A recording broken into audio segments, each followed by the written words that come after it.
Okay.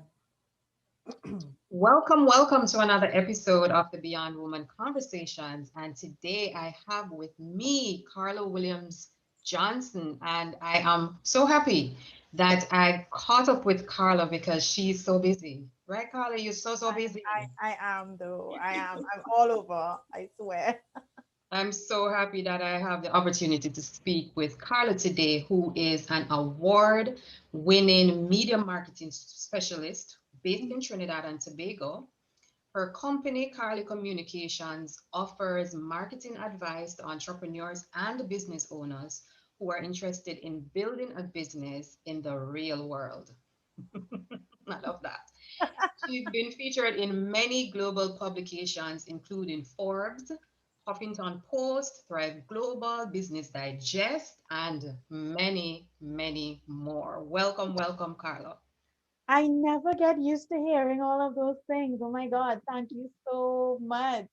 I never get used to it. I And swear. listen to me, you don't need to because you really I see you in social media and you're just working so hard and you're so passionate about your marketing. And I mean, I just can't wait to hear what we're gonna talk about. We're gonna talk about a little bit on marketing, we're gonna talk about you and just give tips in general to entrepreneurs to help them to fast track and to do better in terms of how they market themselves. Definitely. So I want you, I mean, we just talked a little bit about you in terms of what you've been up to, where people can find you and see you, the Mhm. celebrity that you are. Oh my God. Oh my But goodness. I want you to give our listeners rather a little bit more about who you are. Maybe talk about if you're married, do you have children, what is that kind of. Oh, I have a joke. I have two children that Okay. are 18 years apart. I swear to you, my son just turned 3 and my daughter is gonna be 21 soon. And I don't Wow. listen, I am an example of, you make plans, but God has other plans in store. Because I swear, I don't know where my son came from. I'm happy. I love him to death. It's But a blessing. 18 years is a very long Oh my goodness, it is. very long. And everybody I say that to, they laugh at me, and I'm like, you know what? Yeah, it's okay. But I want to ask what happened in between. But you know what? I don't even know what happened. I swear, like I was asleep, and then I was like, oh my god, I have a son now. But that is my life. I mean, I love my life. Don't get me wrong, but having to deal with two different personalities at two complete different stages in their lives. My daughter, she's in university. She's coping with all of that online classes stuff. And she wants to go out and she wants to do this and she wants to do that. I mean, she's 21, right? We had our days. She wants her days, but unfortunately, with everything that's going on, her days are now online. And then my Yeah, son, he's living his best life. He doesn't care. I'm sure. He's living his best life, mommy catch me, and he's like, he's living his best life. But that, I love it. I mean, it keeps me on my toes. It keeps my mind going. It is a little difficult when I have to, it's very hard when you are, well, I shouldn't say hard. It's a little challenging, I should say. When you're trying to work from home. I've been working from home for a while, since about 2016. I've been working from home. But it's very difficult when you're working from home and you have a toddler that's all around and wants Yes. attention. So it has been a little challenging. So I Mm-hmm. feel it for the mompreneurs out there. You just have to kind of manage your time. You have to lean on whoever you can for help, whether it's your family, your friends, something, other moms out there, because we all are going through the same thing. And sometimes you just need a break, right? Sometimes you just need a little break from the mommy.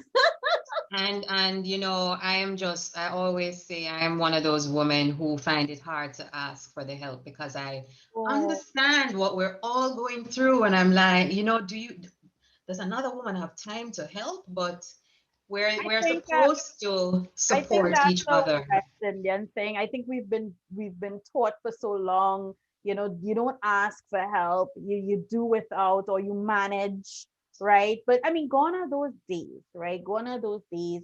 even in entrepreneurship, when we got into entrepreneurship, somebody told us that we needed to do this ourselves. Somebody told us that we don't ask for help. And I see a lot of business owners struggling because of that. They don't want to ask for help. But guess what? You're a genius at what you're a genius at. And that's great.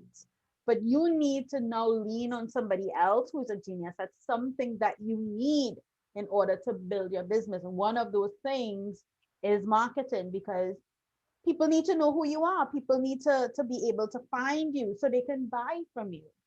Okay, so you're getting a little bit ahead of it. Like that. Those are the things that, we're going to talk about a little bit more.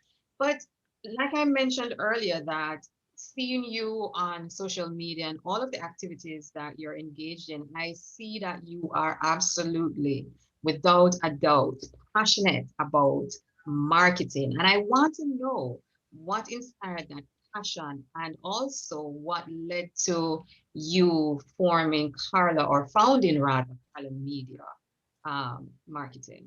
No problem. So I have always been the weird one, right? I was always the one that liked the commercials more than the show. I would always be the one that likes the print ads more than the actual like articles. I don't remember if you I mean, we're aging ourselves here, right? But I don't know if you remember those scratch and sniff type things that we used to have in the magazines. No, I don't remember. I remember. I'm just I, kidding. I'm I just know we're aging ourselves here, right? But I Yes, yes. always found that it was just so amazing that you could get people to do that with just a few words and Yes. it's just amazing that how you can get people to move and do what you ask them to do. And I just love advertising for that. So I fell in with the whole advertising communications fraternity, and I went and worked a lot of big ad agencies. But the one thing I found was there were a lot of what I would call small to medium sized companies that were in the agencies, but I would see them getting bad advice from different people, right? Advice that didn't give them the return on interest. Now, I'm not saying that this was done purposefully. What I'm saying is that I saw it happening more often than it should. Because sometimes I would see a particular media house tell this person, you need to buy into this package. And I said, but this has nothing to do with their business. This is not going to get any returns. All this is going to do is pad the pockets of Yes. sales rep, right? And I Yes. hated that because as a small business, I know how hard it is for you to And earn that's the a dollar, point. Yes, right? that's the So you point. now need to, and you now trusting somebody to invest that dollar so that you can get returns, not to pad their pockets. Mm-hmm. That's when Carli Communications was born. That's when my media company was born, because I said to myself, there are so many business owners out there who are working hard, very hard, and they need somebody to tell them this is where you need to invest your money, not someone that has something to get out of it because they're getting a commission, but because somebody really genuinely truly wants them to succeed. And I feel like I am that person, because I treat all my clients like their family. Like, I am there with you. I am holding your hand. If I feel like, you're not doing what you should, I will, I'll be like, listen, you need to make this call. You need to send that email. What's going on? What's happening? And that's how I am with all my clients. Because I also do know that there are times when you don't feel like doing anything and you don't feel like anything is moving forward and you need a little pep talk, to keep going. I am that person for you because I want you to succeed. So, Yes. long story short, I just really feel like building a business should not be difficult. You should not feel stressed. You should not feel like you're running like 100 miles per hour on a treadmill. It should not feel that way. It should feel happy. Mm-hmm. Yes, it's a lot of work, but it shouldn't be negative. And that's where I come in. I help you take all that negativity and confusion out of the way so you can have a clear path forward on what you need to do. Awesome, awesome. Because you know what? I can agree to some extent. there is a fear where I'm concerned, being an entrepreneur, about maximizing the dollar. Mm-hmm. And when you're just starting out, you need to ensure that whatever resources you have stretches Yeah. in the most effective way. And I really have come across situations where I Mm-hmm. see persons taking advantage of others, you know. So, I mean, that is very important, I believe, to an entrepreneur to ensure that they have somebody who is on their side and want them to really succeed, you Mm-hmm. know. So that's a really, really good point that you just made. All right, you and talking about businesses succeeding, I want you to help us to see, because listen, when you are, I don't want to call it, it's not really a one-man show, but once again, we go back to limited resources, right?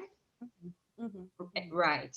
I want you to help me or any other entrepreneur understand why it is that we need to be focusing on marketing. I mean, wouldn't the product or the service sell itself? You know, why is it that we need to go down that road? I mean, if that were true, we'd Share the all passion with be. us.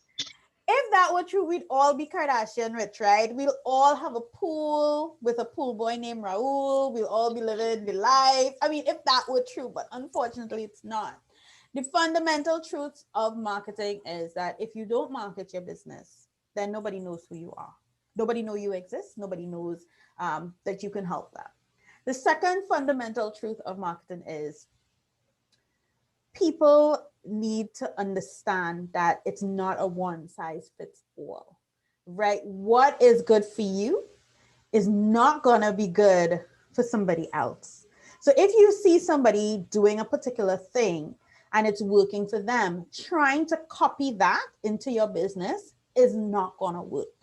So what I try to do for persons is I say to them, listen, based on your goals, based on your audience, based on your business, and based on your budget, this is what we can do. Because you'd be amazed how far a great strategy and a small budget could take you. Once you Mm-hmm. are focused and you have that plan and you know, okay, these are your next step.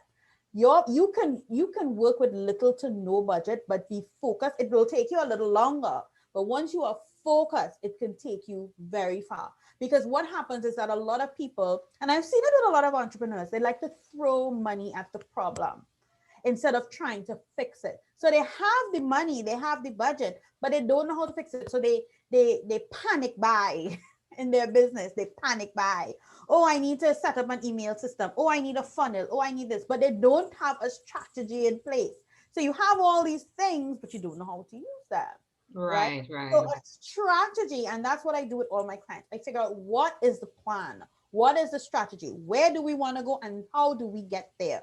And then these are the tactics that we're going to use to build your business, whether that is visibility, whether that is sales, whether that is brand awareness. There are different reasons to promote yourself.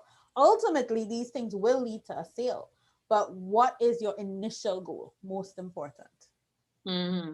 So it's important for someone with limited budget, I'm getting from you, to just pinpoint, along with a marketing expert, of course, Yes.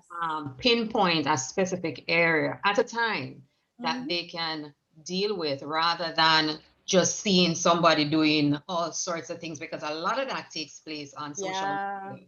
You Yeah. know, it tends to, well, from, let me speak for myself. It can overwhelm a It person. can. It You can. And know, it you also don't know can what make you're you doing. it yeah, it can make I just gotta say that it could also make you feel like you're not doing enough.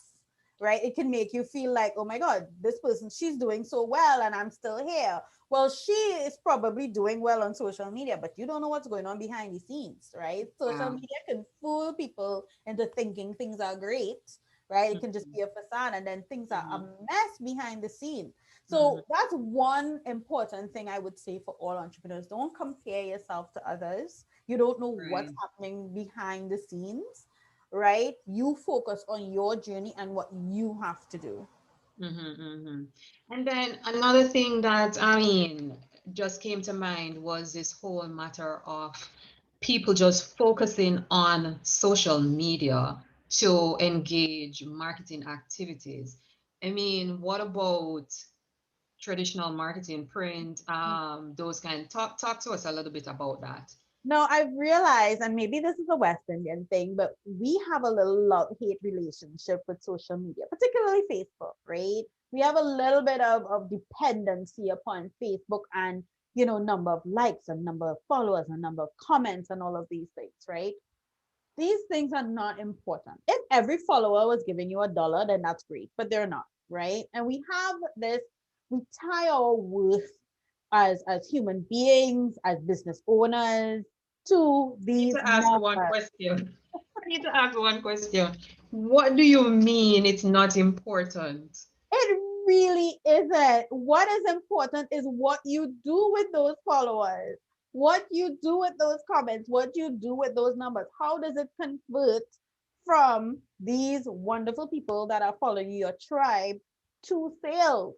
I know so many Mhm. people, they have so many followers, right? Right, right. Struggling. They're struggling because there's no strategy. Whereas they might have somebody that may seem like they don't have a lot of followers and they are living the life because they have a plan, right? So I will never say don't be on social media. As a matter of fact, be where you know your audience is and really build that community, but have a plan, right? And as you mentioned before, there are all these different other tactics that you can use. I love publicity. Publicity works for me.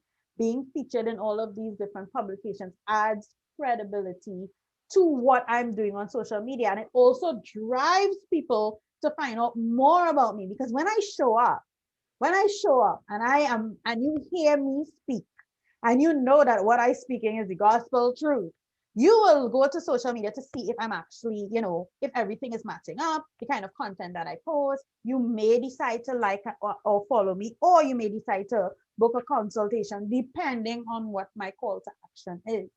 So actually utilizing other forms of other tactics in marketing works. Direct marketing, that's a tactic that could be used. Cold calling, depending on who your audience is, that is a tactic that you can use. So living the life on social media does not necessarily work for a lot of businesses. I'll give you another example. I had a client who lived, set up house on social media, and she never made a sale. And I told her, I said, sweetie, this will never happen to you, for you, because social media is not where your people are, right? Your people are, you need to get in front of them. Her target was much older people. I said, but here's what we can do. We can showcase your events, all your activities on social media, make it sort of like an online resume per se, and use that to get sponsors to sponsor your event. That's how we can use social media for you. And that's exactly what worked. Well, pre-COVID, that's what worked because her events were very much in person and face to face. Now Okay. we're working on a strategy to move it online. But my point is how you use social media really gives you bang for your buck. Social media is not for selling. It really isn't. Social media is for building relationships, getting people to know, like, and trust you. And then Mhm. that would eventually lead to a sale, just like any other tactic out there. Yeah, yeah, yeah. And I think that we're just being misled, but I'm pretty sure that there are a lot of persons out there who understand that they have to create the balance and they Yeah. have to find where their clients are, or their market is. Because I am a sales driven person, and I know that nothing beats putting yourself where the clients are. If it means for you to go and sit in front of them, a Yeah. lot of us want to just resort to looking pretty Yeah. on on social media, but I don't think that that is the be all end all. So I want to get a little bit into that thin line there. So there is public relations, Yeah. there is branding, Yeah. there is marketing, there is advertising. And I just believe that there is a very thin line between each of these. I want you to help us to understand how marketing stands out in the midst of all of that. Why would I need, if I'm engaged in a PR strategy, why do I need a marketing strategy to go along with it? Okay, so one step back. Marketing is everything. Everything. Marketing, that's at the top. Yeah, marketing is the matriarch. She in charge, right? Okay. She Okay. sets the plan.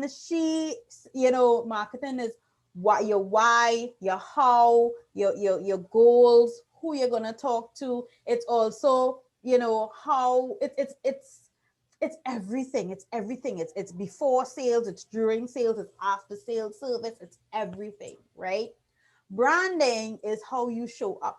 Branding is how you want people to feel during the entire process. When people see your logo or see your font, or they want, what I always say is, like, you have a personality that would attract certain people to you that you can be friends with. Your business has a personality that attracts a certain person, right? So how you put yourself out there is branding. How you want people to feel is branding. Advertising is the vehicle that you use to let people know that you have what it is that they need. So advertising is the specific tactics that you use. Those tactics can look like TV, radio, press, social media, billboards. Like, it can look like anything, but advertising is, what do I use to let people know that I have what they want, right? That's it. Mm-hmm. PR gives you the credibility. A PR strategy says, okay, my branding, I want you to feel a certain way. This is what I want you to buy from me through advertising. PR backs that up. PR is the credibility. PR is how you're sure that when you buy from me, this is what you're going to get. PR kind of solidifies everything together. The glue, per se, that holds everything together. So yes, there are a lot of overlaps, right? There are a lot of overlaps, but you need everything. You need everything in order for it to So work. are you saying to me that as a business owner, I'm going to need, so if I engage you for a particular project or whatever to do something specific for me, are you saying to me you're gonna bring on a PR specialist and a marketing specialist and a brand, So or lucky, or because you are so au fait with this marketing and it is at the top of everything, or it is in the lead, it's the one that everything else follows. I would need to go to somebody else for PR and correct. brand. Okay, okay. So you're saying that a marketing person does everything. Is that what What you're saying? I'm saying for you is, lucky for you, I am versed in all of it. Now, there are people who specify in certain things, right? Which, Right. if you need that, that's great. But you still have to know how it fits into everything. You can't Right. engage a PR specialist, but your branding is off. You can't engage a branding specialist, but your advertising doesn't reflect the feelings and the emotions of the look of your branding, right? You need somebody that has an idea of it all, that can help you say, well, okay, this is what you need to, this is what you should look like, this is what you should say, this is the media that you should be involved in, and this is how you market everything before, middle, and end of the Okay. process. So you pretty much can help us to save a dollar. Of course, because it doesn't make sense if you're not clear on the strategy. That's what I do. I give you the strategy, and then from the strategy, these are the tactics that you have to employ in order to get it. I would be the first to say, I am not versed with Facebook ads and Google ads and stuff like that. But I can tell you, based on your business, if that's something that you need to That employ. you And need. then you can go and look for a specialist to help you do that. Okay, okay, awesome, awesome. All right, so once again, I'm going to refer to a business owner who has very, very tight resources. What is one most effective marketing strategy that you would suggest? Something that may be a one size fit all to this entrepreneur to help them to Mhm. engage and market their business, their product, their themselves, whatever it is that they need to do at a particular point in time. That is a harder question, and I'll tell you why. We need to figure out what the plan is first, and that would tell us what we need to do. There are some clients that I would say invest in social media, do some organic posting. This is the content strategy that you would use, and maybe run a few brand awareness ads to build your credibility online. Some Mhm. people, I would say, don't bother with paying any money on social media, build it organically, but use press to build your credibility and drive people to your social media. Some Mhm. people, I would say, you know what, make a list of all the people you want to work with because your niche is very small. Get on the phone and get on in contact with each one of them and sell your package, because anything else is just a waste of your time, money, and energy. So I would say have a plan first. What is that plan and what does that plan look like? What is the goal? What is the end goal? Yes, we know the end goal is to make a sale, right? But if no one has ever heard about you, if no one has ever heard about your product or service, how do we get people to know about you? That means we need to build brand awareness first, and that may lead to a sale. And brand awareness could look like doing a webinar. It can look like, doing what do you call it, an infographic that people can download. It could look like doing a video or a video series so people could get to know about you and what you do, and have people opt in to get more information from you, right? Mhm. What does that look like? So Mhm. I would say strategy first, and then strategy will dictate anything else you have to do after that. Okay, so in marketing, there is no one size fits all. There really isn't. I'm so sorry. No, that's fine. That's fine. I had to ask because let me tell you, there are persons who, even if they are thinking about engaging an expert, they also want you to give them something to start with, you know? So I was just wondering if there was a one size fits all. So we spoke a little bit about the fact that you've been featured in these prominent outlets, such as Huffington Post, the Forbes, Thrive Global, on podcasts. You're just all over the place. And when I mean all over the place, I don't mean like you're like a headless chicken. You're all over the place, but you're strategically all over the place. I'm assuming. So I want you to tell me what has been. I think you alluded to it before, but let us just talk a little bit more about it. What is it that those opportunities, first of all, how did they come about and what have they done for you? Just give us a demonstration so that persons can understand why they should engage in being featured in these publications and so on. And I know that's a little bit about a little bit more on the PR side, but just tell us how well, marketing fits into that and how it helps well, on the media. Well, PR fits into marketing. Remember, Right. marketing is the matrix, right? So PR fits into marketing.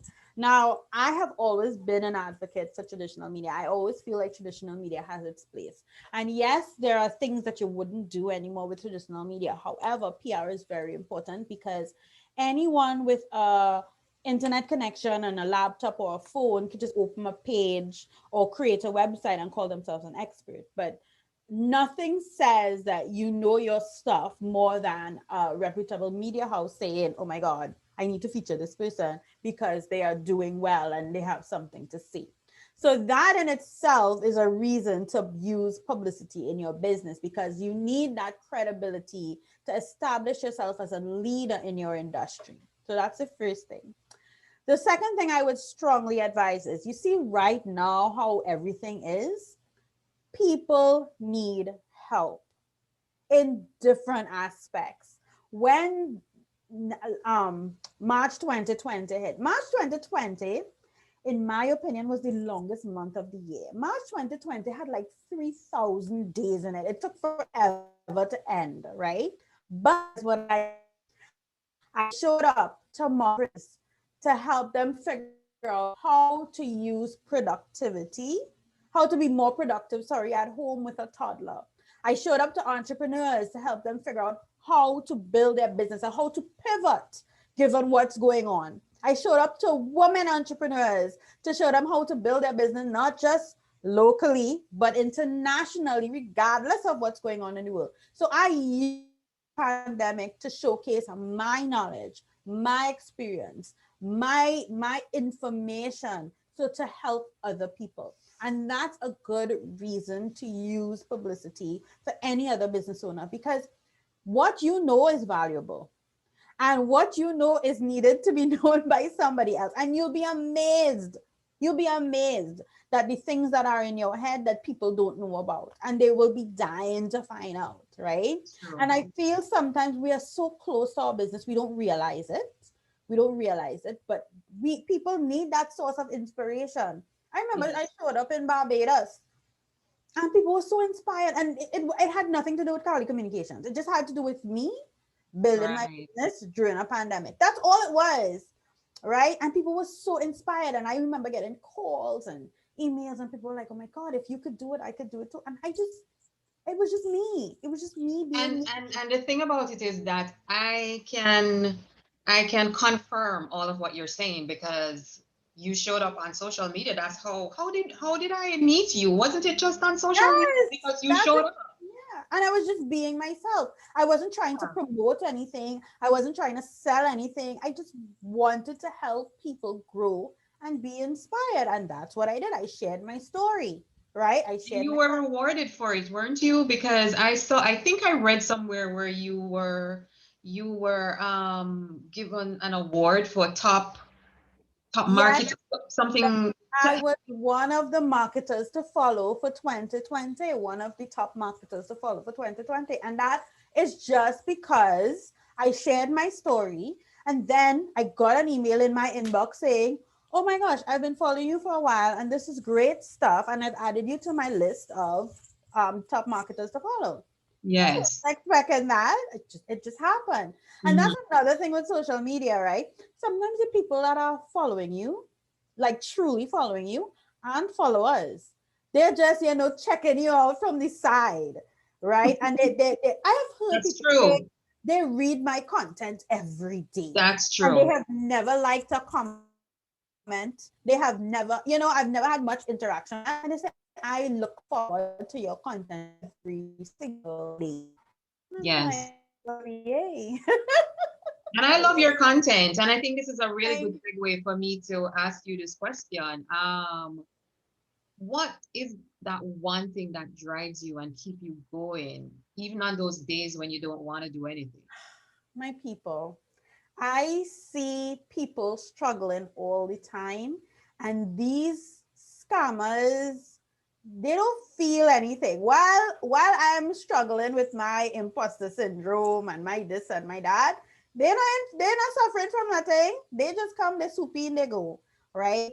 And I want to save people from people like that. I want to say, you are working hard, too hard to give somebody your money and they're not going to do anything with it. I have been there. I have wasted hundreds of thousands of dollars on people that said that they can help me do this and do that, and they did nothing. They did absolutely nothing. So I know what that feels like. And I would never want anybody to regret this investment, or to regret making a particular move, to regret having to save up to make that move and not get anything in return. That is not fair and that is not right. So that's what really drives me, the fact that I know that there are people out there that need my services, that need my help, and know that they have somebody in their corner that is really for them and not just Right, for right, money. right, right. And we need that. I'm not, that's another conversation in and of itself. Tell me, tell me about a failure that you might have had and how you bounce back from it. I feel like in business, we've had a lot of failures. There's things that we do, people that we meet, investments that we made that we realize we should not have done that. And you just have to learn the lesson. So, to answer that question, I had to learn the lesson. I've walked into, you know, client relationships where I just knew, just based on how they were, that this isn't going to work out, and I don't wanted to prove to them that I can do it, or whatever was the reason, right? I think there was actually one particular that I remember. There was a gentleman, and he was just on a different level. He was very sexist and stuff, and I remember wanting to prove to him that I could do it, and I remember wanting to prove to him that I was different. I was different from all these other people, and I could help his business succeed and everything. And I knew it was a red flag, but I still went in anyway. And it was the most draining experience ever, trying to get money. He was trying to I think he saw my weakness, so he was trying to milk me for all that I could. He would ask questions and not want to pay and stuff like that. It was just a very heavy experience. And I was so glad when that contract was over. And I don't know if he's still in business now, to be honest, but I do remember saying to myself, you must always trust your gut. My Yes. intuition never leads me wrong. And sometimes I ignore it and I have to deal with the consequences of it. So for me, it's always, what is the lesson here? For that particular instance, the lesson is always trust your gut. But for every mistake that I've made, I am not perfect. Don't let anybody hear me say that, but I'm not Yes. perfect. But I always make sure and learn the lesson. Mm-hmm, mm-hmm. And I understand that because I've been in situations like that where there's just this thing that says, don't do this or don't. As a matter of fact, let me just share with you briefly that I remember I was supposed to go on a trip somewhere. And the night Mhm. before, like there was just something that kept saying, don't go, don't go, don't go. And let me tell you something. I went Mhm. against that instinct and I ended up being in an accident. Oh And it God. could have been a really awful accident had I been awake, but I was sleeping. So Wow. yeah, we must always trust that gut Yeah. feeling, that instinct, and don't go against it. What does success look like for you, Carla? Success looks like my people succeeded. I mean, people say it, but they don't mean it. But I genuinely feel happy when I see my clients do well. I Mm-hmm. genuinely feel happy when I see they have that, that eureka moment where, everything kind of comes together in their head. It's like, oh my God, I didn't think of that. And and they start to put things in place, and they see the progress and they build that momentum. That keeps me going, because that means that yet again there is somebody showcasing themselves to the world who will now be able to help somebody else. Awesome, awesome. That's always a good thing. It's such a selfless thing, and I think that's the best way to go. So, with all that's happening in the world, and the fact that we're pretty much online now, I'm assuming that you're not only for persons in Trinidad and Tobago. Is that you help other persons? You're Of available course, yes, to help yes. other persons. All right, and of course, you'll be including how persons can contact you um, at the end of the podcast or in the information section. All right, so we are pretty much at the end, and I can't. I mean, this has been short and but packed with, I believe, a lot of information. But I want you to share with entrepreneurs, whether they are new to entrepreneurship or they have been traveling the road and there's a little bit of struggle or challenge, just share some tips, leave some tips with them and guidance as to how they can, succeed a little bit more, so to speak. Well, I would say, for one, I mean, we're all experiencing this little bump in the road with everything happening in the world right now. My first thing would be to don't give up. Like, don't give up. I don't care what position you're in. There are people out there that need you. Reach out and ask for help. Ask. There's no shame. There's no shame in it. That's the first thing. The second thing I encourage collaborate. I remember hearing this statement years ago and it stuck with me. Collaboration is the currency of entrepreneurship. There is growth and strength in numbers, and we need to get together as business owners and build that community, come together and help as many people as possible. So be sure to find some partner with somebody to bring something great to help people. And that's the third thing. Be people focused. Be focused on your audience and helping them succeed. Once you shift from, it's about them and helping them do what they need to do and helping them showcase whatever it is that they do, and you take the pressure off of yourself, it becomes so much easier and it becomes so much clearer. right? And lastly, I just want to leave a special word to the introverts out there, because I know you all are existing and you all have a lot to deal with. I myself, I mean, I'm no introvert, but I understand what it is that you're dealing with, because you know it's all about energy. It's all about energy, and you don't put it in something and it doesn't come. I understand. I get it. What I would say to you is, envision yourself as a superhero of sorts, and I want you to see yourself the way your clients, the way your audience, the way your ideal target sees you, which is like the best thing that could ever happen to them, and the best thing that could come into their lives. And the minute you shift your focus from, oh my God, I don't think I could do this, to these people needing you and you are saving them from something, I promise you everything is going to get easier. Make it about the people that you're saving, because trust and believe, there are people who don't feel anything that are taking from them, and you are, I'm positive, you're better, you're more knowledgeable, you can do it. You're just leaving money on the table because you're allowing yourself to be more focused on yourself and not the people. So I implore you, please put yourself in that position and really see yourself as the savior. Well, not the savior, but the superhero for these people, saving them from something. So Awesome, awesome, awesome. I am listening to that last point, and it is so true. When we shift our focus, the wonders that it can do to our psyche. You know, take it off of you, stop thinking about your limitations, and think about the fact that you're here with a unique gift to give to others and a unique ability to do what only you can do. And that's just an awesome, awesome way for us to conclude our conversation. I mean, it has been filled with a lot, like I said before, and I really, really appreciate the fact that you took the time out, because I know that you're busy, like I really know. Thank you so much for inviting me. I had a really good time, and I love what it is that you're doing, and I love the community you're building. So, thank you, Carla. So we'll talk. All right. Okay, thanks.